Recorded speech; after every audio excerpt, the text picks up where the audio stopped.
Bienvenidos a Reinventarte cuando la vida te cambia.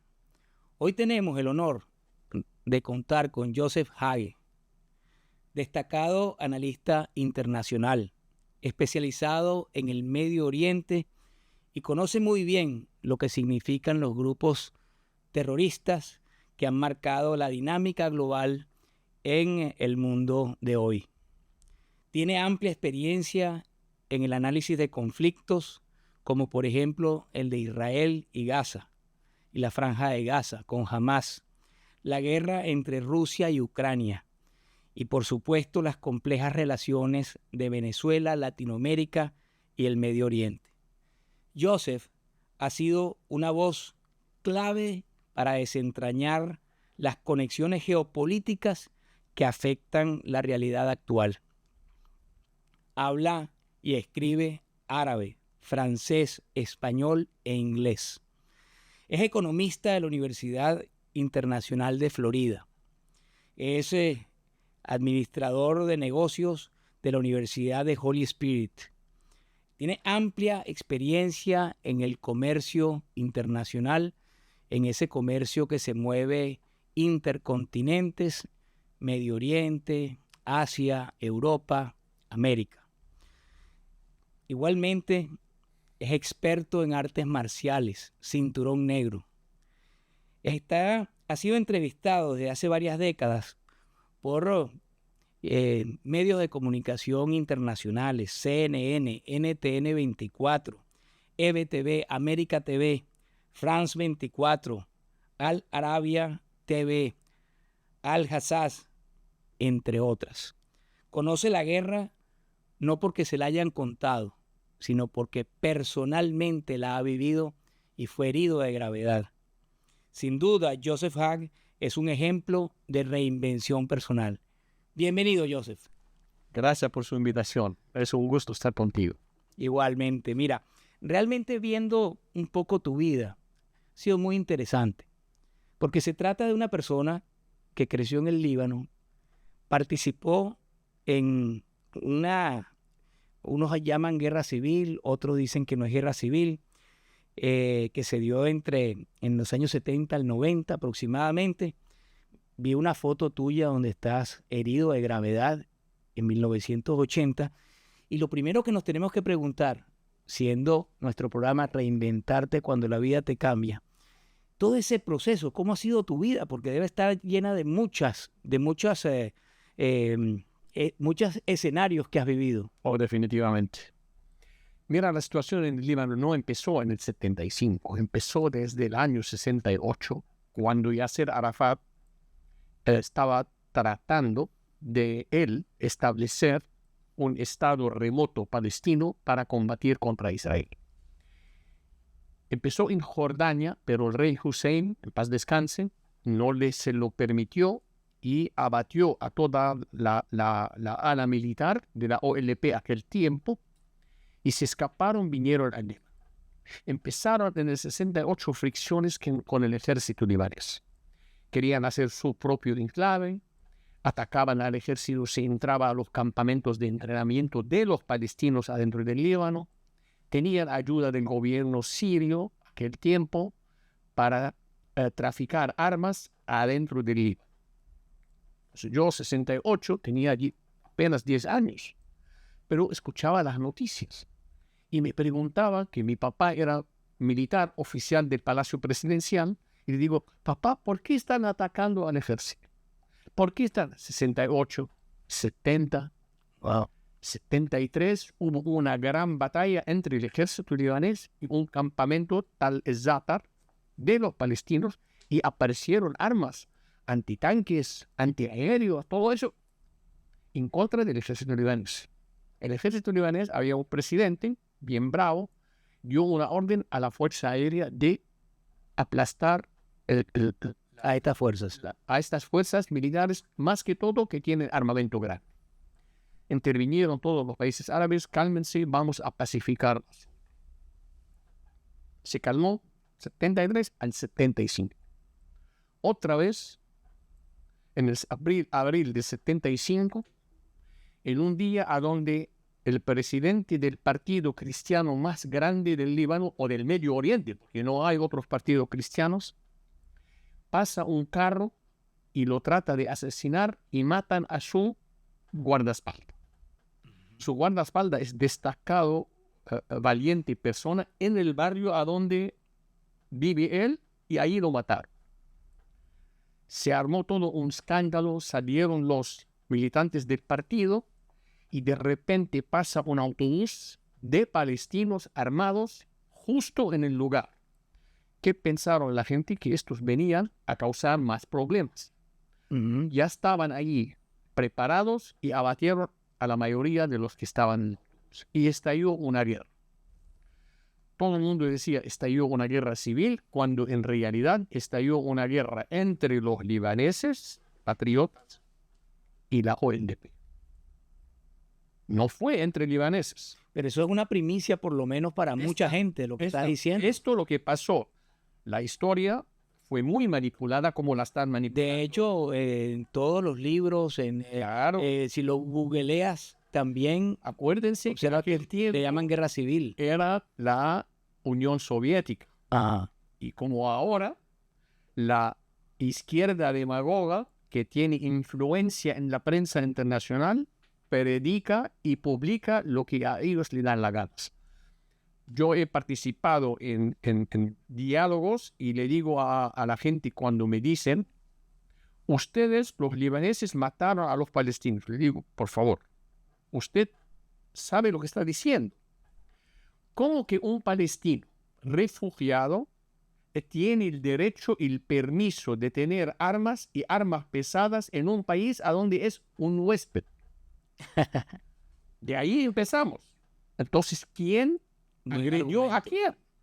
Correcto. Yo soy el ciudadano, yo tengo mi propiedad, yo tengo mi país, tengo mi ejército, y ellos son huéspedes. ¿Con qué derecho ellos tienen que cargar armas? Ahora, ¿cómo llegaste tú a formar parte del ejército Yo, o resistencia o qué se le llama a esto? En los veranos, mi casa, nosotros vivimos en las zonas céntricas del país, pero en el verano yo iba con mi abuela al norte. Y un día, 1 de septiembre, de repente los militantes palestinos armaron todo un ejército e invadieron nuestro pueblo.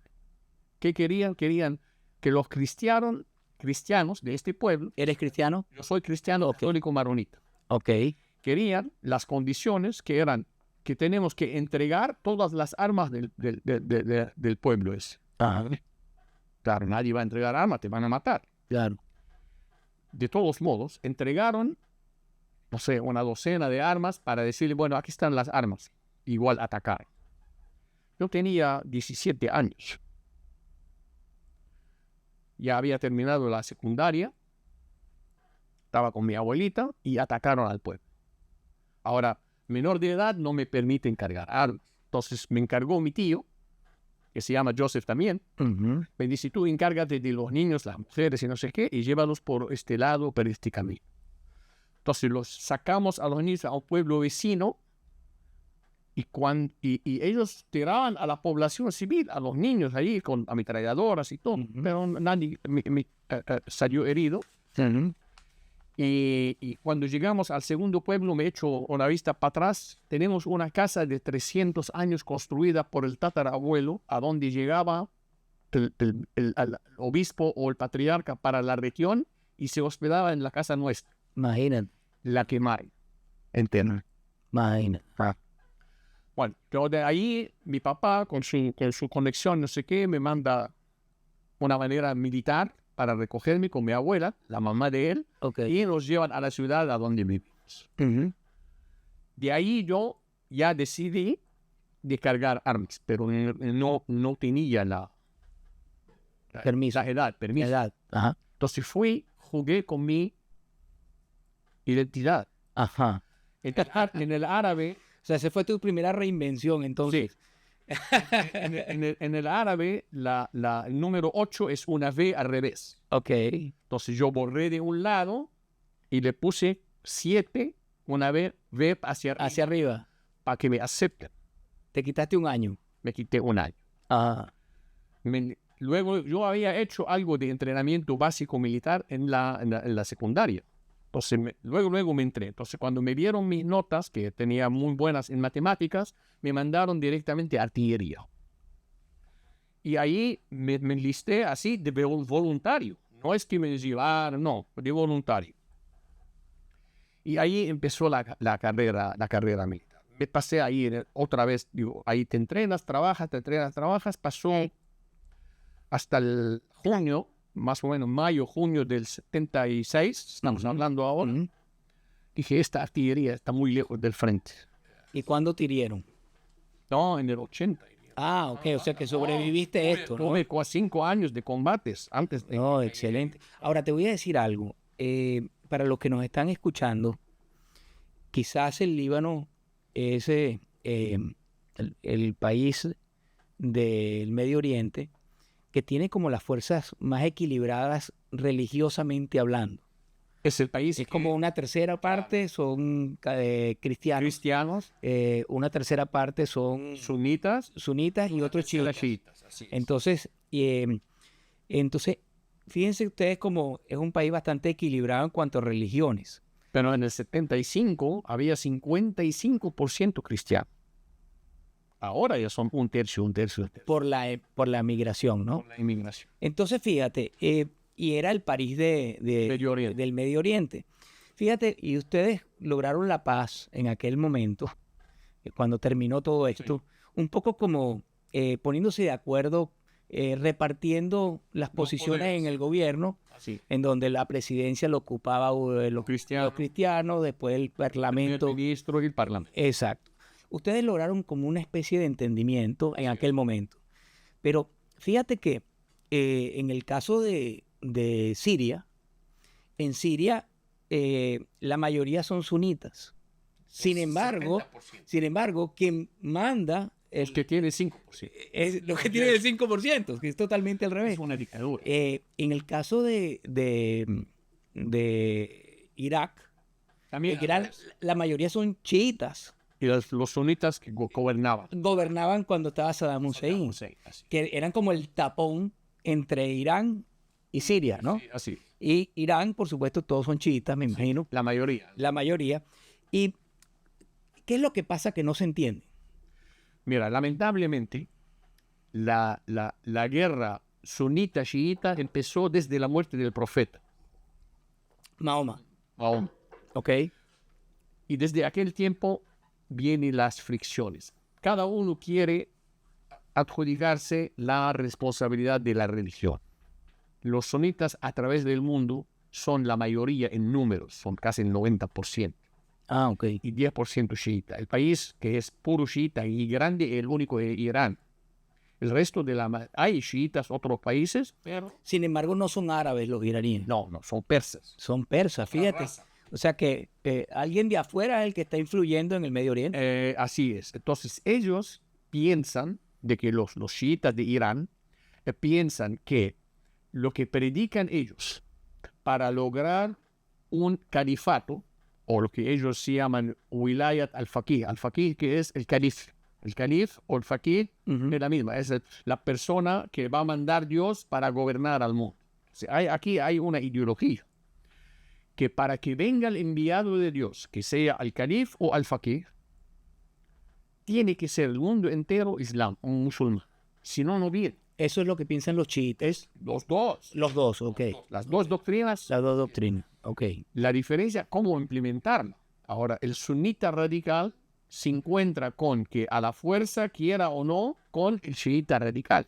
Que a la fuerza... Se entienden, logran entenderse. Por eso ahora hay una alianza entre Hamas y Irán.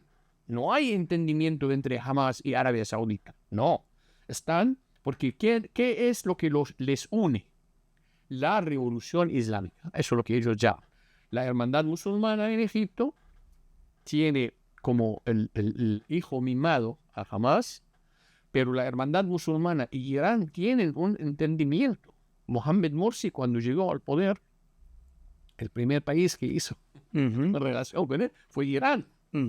Pero esto viene desde el tiempo de el filósofo de la hermandad musulmana, con los teólogos iraníes, que nosotros tenemos un entendimiento entre sunita radical, que es la hermandad musulmana, y el chiismo radical, que es la revolución islámica. Ahí se entiende.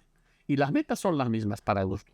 Lograr islamizar al mundo entero por la fuerza, por la buena o por la mala. Pero fíjate, qué interesante lo que estás comentando, porque Irán ha ido financiando y entrenando tanto a Hamas como también a Hezbollah. Y Hezbollah, en el caso del Líbano, es un partido político, el partido Hezbollah, que es el partido de Dios, como ellos lo llaman, ¿no? Así es. Pero esto fue para cubrir sus actos militares legalmente, justificando. Por eso ellos necesitan un proxy, alguien que lo cubre políticamente, porque ellos no fuimos nosotros, fueron ellos. Exactamente. Entonces hay una ala militar y hay una ala política. La ala política trabaja para justificar el trabajo de la ala militar, cuando en realidad los dos se basan sobre una sola orden, que es la de la Guardia Revolucionaria iraní, de Irán, del Ayatollah Ali Khamenei, ahora antes era Khomeini. Entonces, las leyes o las reglas que ellos siguen no la inventan ellos en el Líbano. Ellos implementan la política de la revolución islámica iraní en el Líbano, como lo hacen los hutíes de Yemen, como lo hace Hamas, como lo hace el movimiento popular de Irak. Es que Irán se ha dejado crecer por no decir a la fuerza, por gusto del Occidente. Esto es muy lamentable, porque vamos a llegar a un momento que hay que crear un Irán, vamos a llamarlo, no sé si es nuclear directamente, pero un Irán, un monstruo, por gusto, no porque nosotros lo tratamos como occidentales de pararlo. La diferencia que uno dice, bueno, Corea del Norte tiene arma nuclear, Vladimir Putin tiene, no es lo mismo.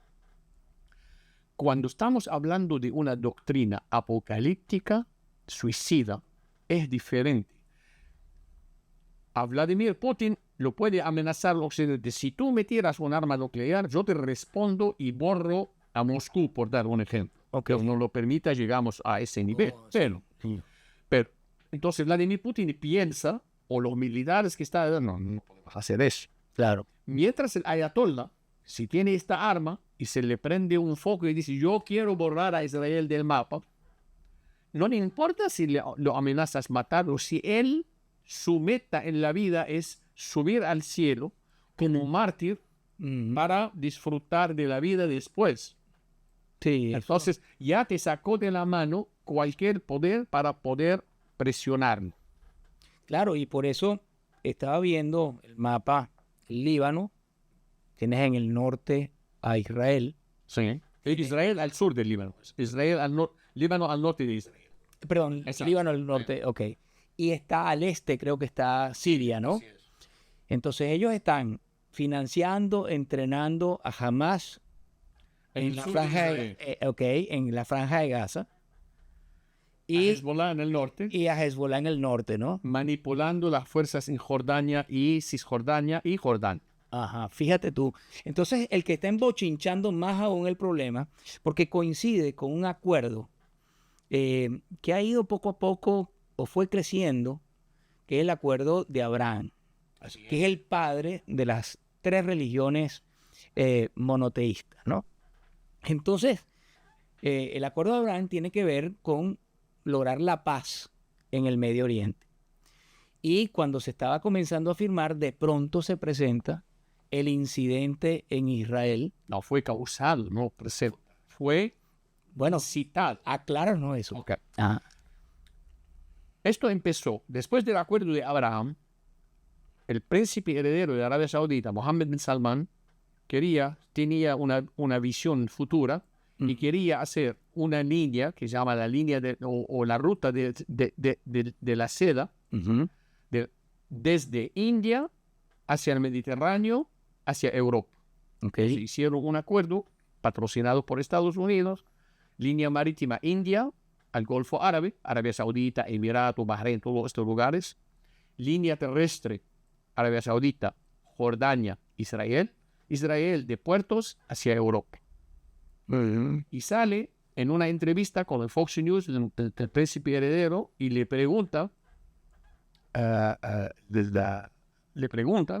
cuál es la futura relación de normalización con Israel. Dice, nosotros estamos dispuestos a normalizar relaciones con Israel, como lo hicieron nuestros vecinos, Qatar, Emiratos, Bahrein, pero tenemos que resolver el tema de los dos países que son de los dos países de Palestina y de Israel. Tenemos que resolver esto. Aquí, entre el acuerdo comercial, entre lo que dice Mohammed bin Salman, que va a normalizar relaciones con Israel siempre y cuando tengan los palestinos un lugar, una patria, un país, lo que sea. Aquí Irán se dio cuenta de que, de que va a quedar afuera del juego. No va a tener ni un rincón, ni en la mesa de negociación, ni en el Medio Oriente. Por eso sabotea. Por eso, saboteando todo esto, fue el ataque del 7 de octubre de Hamas en la franja. ¿Y Rusia de alguna manera puede haber jugado algún rol? Yo tengo mis dudas, no tengo pruebas, pero yo tengo preguntas. Porque hubo cosas que pasaron el 7 de octubre son más de la capacidad de Hamas y más de la capacidad de Irán. Entonces, ¿quién apoyó de una manera u otra, más que todo, el jamming? Jamming es interferir en las transmisiones entre los cuarteles israelíes alrededor de la Franja de Gaza y el Comando Central. Otra pregunta es, ¿por qué al día siguiente un grupo de hackeadores en el, en el Internet ha reconocido y ha atacado las redes sociales y el sistema de operación del aeropuerto de Tel Aviv? Entonces, aquí vienen las sospechas. Claro, ahora el Estado de Israel está investigando y algún día va, quizá no lo dice públicamente, pero va a encontrar cómo logró esta sorpresa que hizo Hamas, anulando las transmisiones, hacer parar toda comunicación entre los cuarteles alrededor de la Franja de Gaza y el Comando Central. Cómo pudieron preparar todo eso y ellos no tenían conocimiento. Entonces, hay muchas cosas pero ahora la guerra anda y no hay tiempo para investigar públicamente. Quisiera hacer un resumen. Ya hemos hablado sobre la parte del Líbano, cómo está el tema de Irán, Hamas, Hezbollah, Rusia. Sin embargo, quisiera, con un previo, antes de volver a entrar en el tema, porque las conexiones con América también las queremos tocar con América Latina, sí, y con Estados Unidos. Pero primero quiero, de verdad, que nos hables, porque Joseph Hage está en Líbano, pero cuando he ido conociendo tu vida, encuentro que te graduaste de economista en la Universidad Internacional de la Florida y además has sido profesor universitario en materia que tiene que ver con Medio Oriente, etcétera, con el conflicto. Pero quisiera saber cómo fue ese proceso, porque la mayoría de los que nos están escuchando, muchos se quieren reinventar. ¿Cómo lograste salir de allá y cuando llegaste acá? Porque la gente sale o por razones económicas, o por razones políticas, o por desplazamiento, por guerras. ¿Cuál fue tu razón? Mira, yo salí del Líbano por cuestiones de seguridad, porque ya después de que caí herido, sufrí lo que sufrí. Digo, yo caí herido. Cuando llegué al hospital no tenía cero de tensión. Me pusieron en el refrigerador, en el congelador del hospital. Y llega mi compañero y pregunta dónde estoy. Y le dice la hermana, la monja, ya está muerto, ya está en el congelador. Entra, Te dieron por muerto. murió como muerto. Entra, saco, mi mejor amigo, entra y me saca y me corre y me lleva a la sala de cirugía. Estaba el doctor haciendo otra cirugía y le dice, deja esta, empieza con ese, más urgente. Ya no tenía más sangre. Wow. Tuvieron que correr, buscar sangre, no sé. Entonces, esto terminó mi carrera como combatiente en el terreno. Cuando salgo, le digo al comandante, al jefe del Estado Mayor, le digo, yo no me quiero quedar en la casa. Y se ríe, me dice, ¿todavía tienen ganas de ponerte uniforme? Le digo, claro, ya había hecho los 2 años de universidad. Empecé universidad en el Espíritu Santo. Sí, bueno, Pero en Estados Unidos. allá. Allá, Todavía. ok. Esto estamos hablando del 81. Ok. 81, 82, por ahí. Entonces me dice, bueno, vamos a mandarte, porque tú hablas francés, inglés y universitario, puedes servirnos en la sala de operación. No hablaba español todavía. Todavía no hablaba español. Puedes irte a la sala de operación militar y ahí hay arquitectos y eso de tu nivel, tú puedes manejar. Entonces yo entro ahí como estratega militar con los muchachos y ya tengo la experiencia del terreno. Entonces entro como completamente, sí, con uniforme, pero sin arma, como decir, sin frente. Entonces entramos a la sala de operación militar. Allí duré 3 años hasta el 85, hasta que hubo un intento para matarme. Me salvé por milagro. ¿Y por qué? Me querían eliminar, porque yo estaba ya molestando con la información que sacaba y no sé qué. O sea, era personal la cosa. No, era por la cuestión militar. Porque ya empezó aquella época, se habrían abierto caminos entre los 2 bandos y ya empezaron los asesinatos entre un lugar y otro. Ok. Entonces yo tenía un enfoque que yo controlaba los pasajes entre los 2 bandos y casi que siempre tenía suerte con la información que tengo, no sé qué, de parar los carros bomba. Wow. Entonces, el primero, derrumbé el primero, el segundo. Entonces, se corrió la palabra que este tiene el análisis y no sé qué, vamos a sacarlo del camino. Entonces, trataron con otro muchacho que trabajamos juntos, no le salió, conmigo tampoco, pero aquella vez yo tenía aquel tiempo mi novia, que fue mi esposa después, conmigo, y fue y le contó a mi mamá.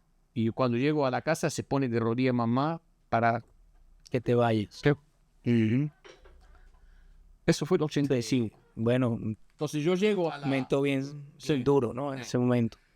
voy a la oficina de Air France, digo, dame un ticket a Estados Unidos. Entonces me mira el tipo así de Estados Unidos. Me dice, ¿a dónde? Digo, ¿a dónde para el avión primero? Estoy hablando oficina de Air France. Así saliste. Así salí. Me compré, me dice Nueva York, digo, dame un ticket para Nueva York. Me voy con mi novia, me caso, a los 2 días agarro un barco, porque no podía irme al aeropuerto, porque Te fuiste en barco. me fui de embargo del Líbano a Chipre, porque no podía llegar al aeropuerto, si no me cortan la cabeza ahí también. ¿Y el pasaje que habías comprado? No, el pasaje que había comprado, compré de Chipre para... Ah, ok. para Estados Era en barco. Unidos. Era en barco. Pero del Líbano a Chipre en el barco. Ok. No podía usar el avión. Ok. Llego a Nueva York, tenía conexión ahí básica, un pariente lejano, luego no sé qué. Entonces tenía algo de dinero, pero iba a terminar. Entonces lo primero que hice es buscar un trabajo. Y me ofrecieron un trabajo en un departamento, todavía no sé si existe, se llama Woolworth. Era un departamento como parecido al Walgreens, CVS, pero tenía ropa, tenía otras cosas. Entonces me dice el dueño, me dice, y bueno, pero tengo un lugar en la bodega, no importa. Tú llegaste dispuesto a hacer lo que sea. Okay. Yo, entre yo mismo, pensando, yo de rango parecido a un rango de capitán, mandando gente en no sé qué, con guardaespaldas y todo eso, y vengo a... Estás renaciendo. Claro, voy y trabajo en la bodega. Al poco tiempo, yo sabía que no este era mi trabajo. Hablaba 3 idiomas. Aquel tiempo no hablaba español. O el español que hablaba era muy poco. Entonces... ahora lo hablas muy bien. Sí, lo que estudié en FIU, tomé cursos en español. Ah, fíjate, o sea que te reinventaste en Claro, en eso también. Entonces ahí entré a un ramo, porque sabía una empresa de uno que conoce a otro, dice, bueno, ese habla idiomas, habla árabe, habla francés, no sé qué.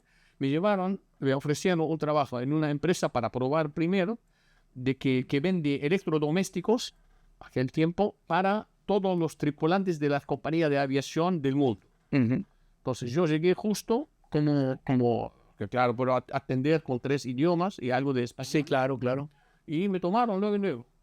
Y era trabajo, digo, con sueldo básico, pero era más comisión. Y de repente empecé a trabajar y a hacer dinero vendiendo contestadoras, cámaras, todo eso. Y yo no los había visto en mi vida. Pero en el break, cada vez que iba a descansar, me llevaba el catálogo. O sea, que tú consideras que esa reinvención se debió a tu curiosidad, ¿no? Primero curiosidad, y tenía que buscar algo para comer. No puedo, gastar lo que tengo y tener una casa, ya tiene una renta, tiene no sé qué. Y al año y medio quedó embarazada mi esposa, y bueno, ahí tenemos que hacer una evaluación. En Nueva York, el niño o la niña en la guardería, no sé qué, Sí. no nos convenció. Tenemos que trabajar los dos, y ni a ella ni a mí me convence la guardería. Entonces yo hago un viaje de ¿cómo se llama?, de paseo a México. Tengo la familia de mi mamá grande ahí, tíos, entonces voy a visitar, y me propusieron, ¿por qué no vengas para México? Y así fue. A menos de 2 Ahí años. aprendiste más aún. Sí, claro. Español. Ahí a donde fui que aprendí, el español el hablado, pero ya después escrito eso fue en la universidad. Llego a México, y como todos los paisanos míos en Latinoamérica que trabajan en tela. Claro. Entonces me meto en una tienda vendiendo telas, de la electrodomésticos a la tela. Pero para mí era venta. Claro.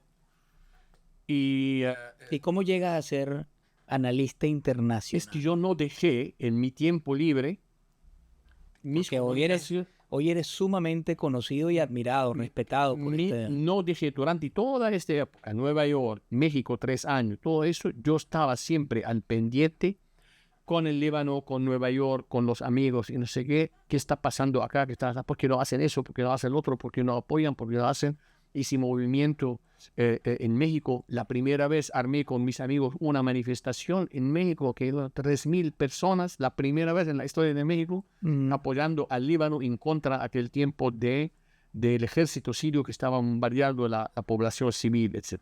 Entonces mi actividad seguía, y yo seguía siguiendo el conflicto, que sea el Líbano o otro lado. Esto no dejé de hacerlo porque no tenía otra pasión para mi tiempo libre que esto. No, hacía mi trabajo y mi otra pasión era esto.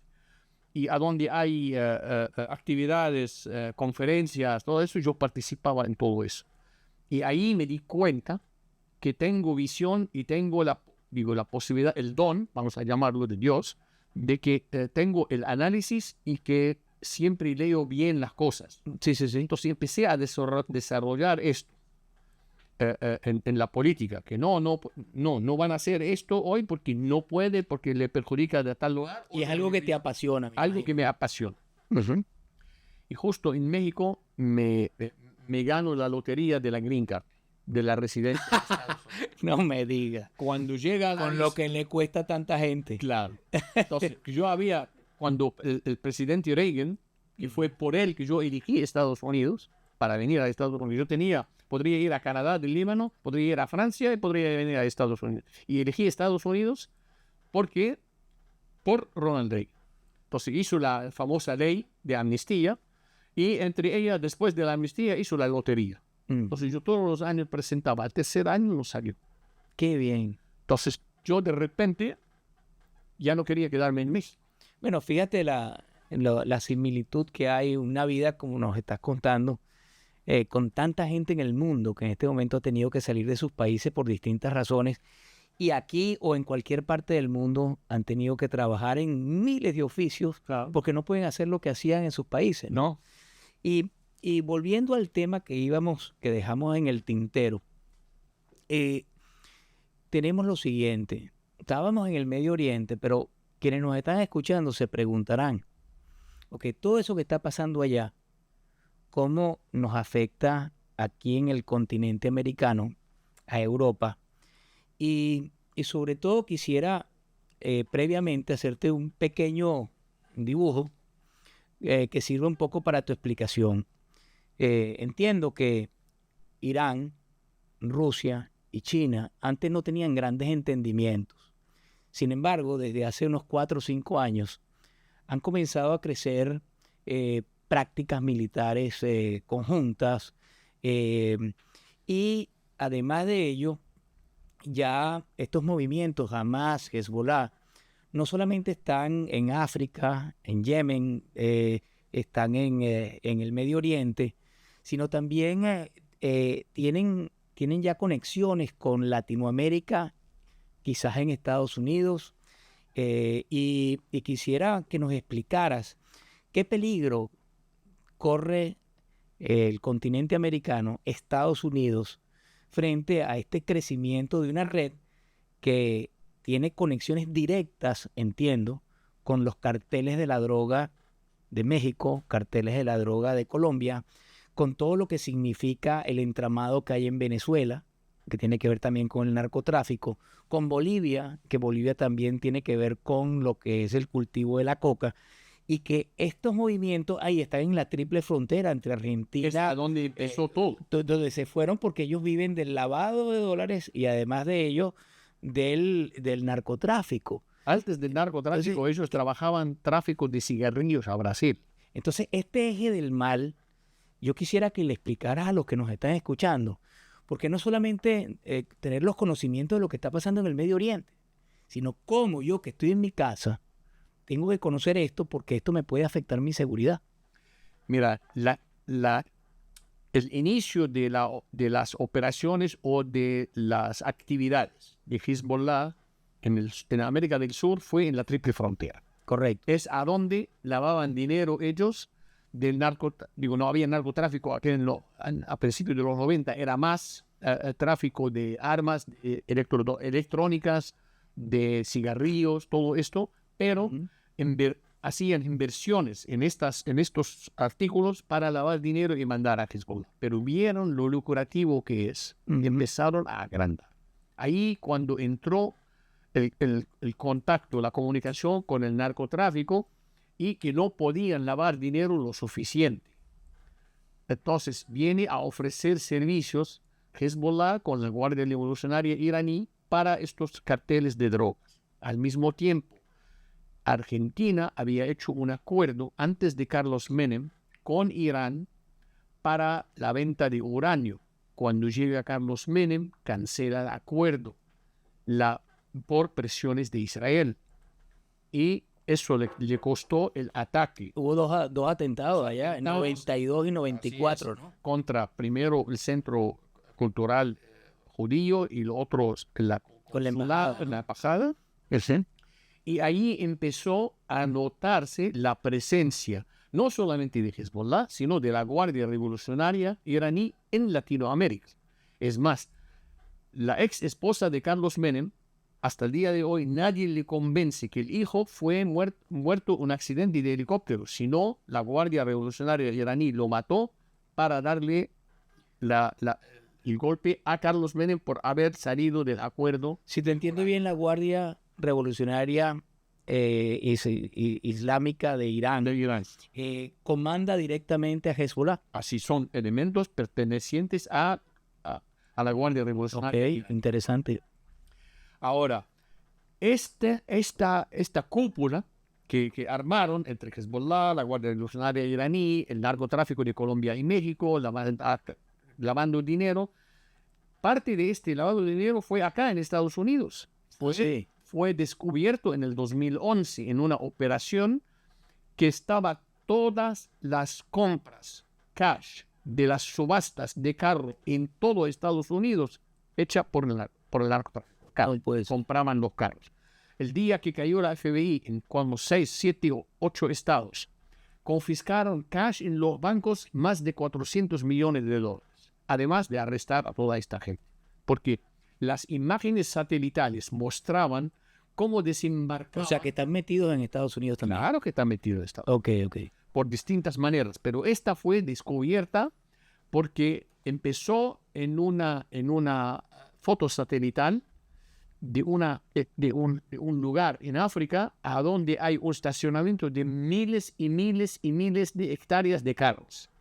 ¿Qué hacían ellos? Vendían los carros en África y le devolvían el dinero limpio A seguir financiando su... Sí, hace operario cobraba. Ahora, dime una cosa, ¿y en Venezuela cuál es la conexión que hay? La conexión empezó con el padre de Tarek al-Aissami, que se le abrió la puerta a Hugo Chávez para una visita a Siria. El señor de Siria, Bashar al-Assad, no quiso meterse en América Latina, vio que este es más grande de lo que él puede tolerar o tragar, hace la introducción de Hugo Chávez para los iraníes. Y ahí empezó con Ahmadinejad, que era presidente de aquel tiempo, con Hugo Chávez. Entonces, todo lo que le pedían los iraníes a Hugo Chávez le facilitaba en Venezuela, empezando con tener una base para la Guardia Revolucionaria, facilitar las operaciones de Hezbollah en Isla Margarita y más que todo, lo más importante eran las ciudadanías venezolanas. ¿Por qué las ciudadanías? Los pasaportes.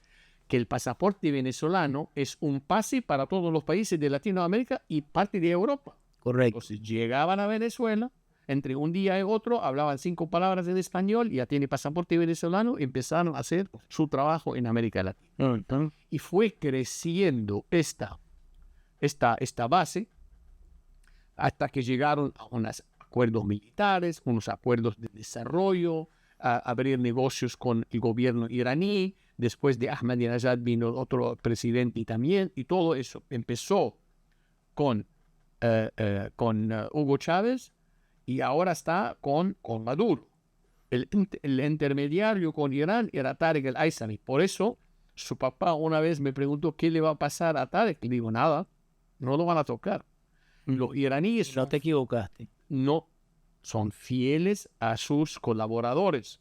Puede hacer lo que quiere, pero nadie le va a tocar ni el pelo a Tarek. Puede hacer la propaganda de la televisión, todo eso, pero no le va a pasar Ahora, nada. ¿a qué atribuyes que en los últimos días he recibido información de que iraníes están comenzando de manera paulatina, poco a poco, a abandonar Venezuela?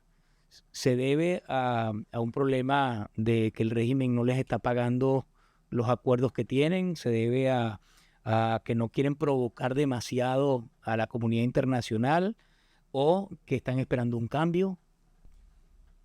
Es un conjunto, pero lo principal de todo eso, Irán está tratando ahora de ubicarse con el nuevo presidente, que entre comillas se supone que es moderador, que quiere entrar... El nuevo presidente de Irán.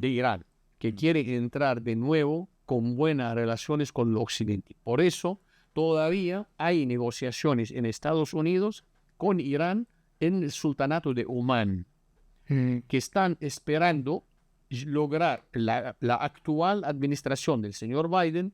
Todavía tiene esperanza, antes que termine su mandato, lograr un acuerdo con Irán que pueda pacificar la región en el Medio Oriente, que sean los hutíes, Hamas y Hezbollah de un lado, y del otro lado minimizar la presencia agresiva de Irán a través del mundo, entre ellos Latinoamérica. Pero no vamos a tomar esto como que Irán está saliendo del mercado de América Latina, no.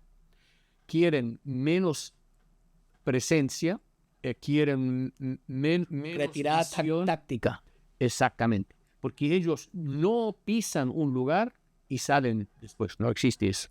Una vez llegan, establecen, puede cambiar la presencia, arriba, abajo un poco, menos presencia, menos expuesto, todo eso, pero no lo van a dejar. Es un contacto para Irán, es estratégico, primero, por América Latina. ¿Y por qué ellos dicen por qué América Latina? Yo le voy a decir por qué.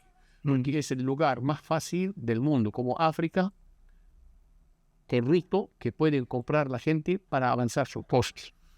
Que sean funcionarios, que sean militares, que sea lo que sea. Ellos pueden avanzar con la corrupción. Con la corrupción pueden avanzar sus agendas fácil en estos países. Por eso ellos se consideran los reyes de la industria del diamante en África y del oro en otros lugares, porque pagan mordidas. Ujú. Y en América Latina esto es lo que los ayuda.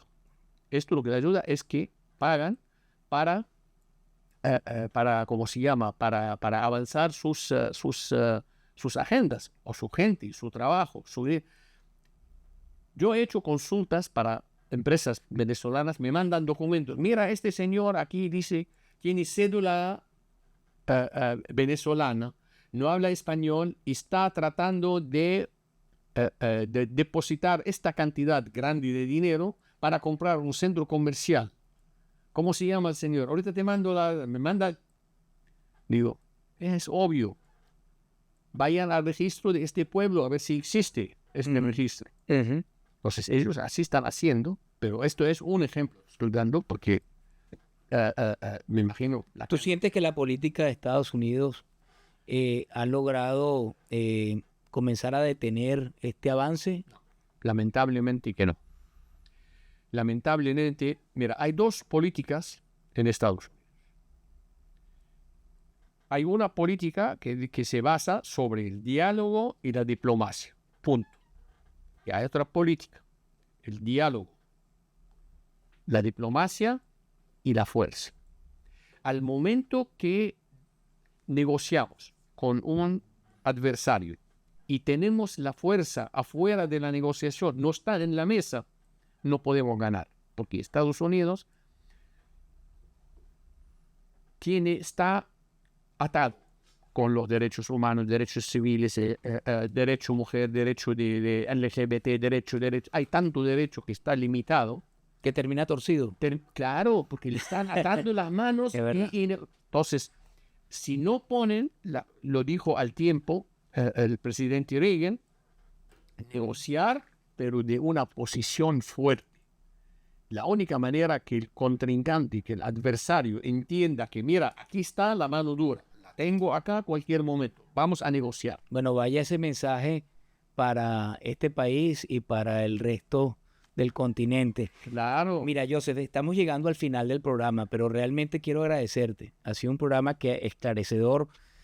Primero que nada porque hablaste de cosas sentimentales de tu vida, de tu Líbano. Por otro lado, nos has aclarado un poco lo que está pasando entre Irán, el Medio Oriente, el Líbano, Hamas, Hezbollah, y también sus ramificaciones hacia el continente americano. Yo te quiero agradecer muchísimo y quiero obsequiarte mi libro que se llama Método Vira, Camino para Triunfar. Un fuerte abrazo. Espero que lo disfrutes. Gracias. Gracias. Un gusto.